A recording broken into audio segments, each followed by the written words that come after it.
Жалпы ғалымдар мынандай бір сөз айтады да, «Ан-назару илал Каба айбада» дейді. Кабаға қарап бір тамсанып тұрудың өзі дейді, бұл ғибадат, құлшылықпен тең дейді. Негізі Кабаға қараудың өзі бір ерекше рухани адамға бір сезім әкеледі. Негізі сезім бар оның. Оны көрген адам қарап бір назар аударсаң өз түсінесің да, сезінесің. Енді сол қарағанда бір бақыт бар. Кейбір адамдар жылап жатады, кейбір адамдар ерекше әсер алып жатады. Бір тарихта бір араб елінде бір әйел болған екен. 7 мәрте умра қажылықтарына келсе де, сол Кабаны Алла тағала көрсетпепті да.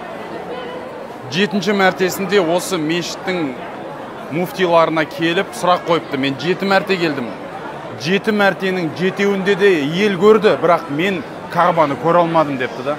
Сол кезде сұрапты, сен мына жаққа келерден алдын өміріңде үлкен күнәлар жасап бедің депті да. Әйел жылап жерген ғой. Жасадым депті. Не жасадың деп. Мен перзентханада жұмыс жасаймын депті. Ұл тапқан адамдар мен қыз тапқан адамдар кейбір кезде қыз емес ұлғалап қалады. Сол кезде ұлдарын алып ақшаға қыздың орнына ауыстырып сатып жіберетін едім деген да. Былайша айтқанда бала сатумен айналысқанда үлкен күнә ғой бұл. Үлкен қиянат адамның ақысына кіру да. Басқа қандай күнәң бар деген да. Мен сиқырмен айналысатын едім деген ақшаға. Сиқыр деген жігіттер бір белгілі бір нәрсеге түйін түйіп, буып, соны жерге көміп тастайды көбінесе. Одан кейін ол сиқырды алу үшін сол затты тауып алуың керек та. Құран дем салып, сол түйіндерді шешу керек та. Сол әйел адам сиқырмен айналысқанда сондай. Сөйтіп буында түйіндер түйеді екенде, ауруханада мәйітхана бар екенде, сол мәйітханада жатқан адамдардың аузына тығып жібереді екен да. Сол мәйітпен бірге қабірге кетсін деген. Енді мәйіттен кім ол сиқырдың затын іздеп жатады? Сондай үлкен күнә жасағанда.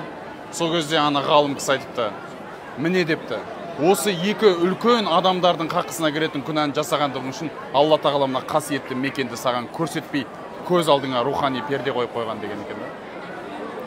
Бұл Кабаға келе жатқан кезде негізгі мына жердегі емес, мына жерге келерге дейінгі өзіміздің нәпсімізбен жұмысымыз, өзімізбен жұмыс жасауымыз маңыздырақ екен да.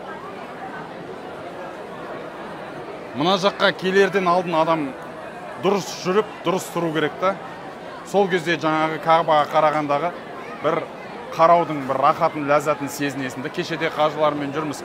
Кейбір қажылар шынымен ананы көрген кезде ерік беріп жіберді шынымен. Ол енді жасанды емес ол.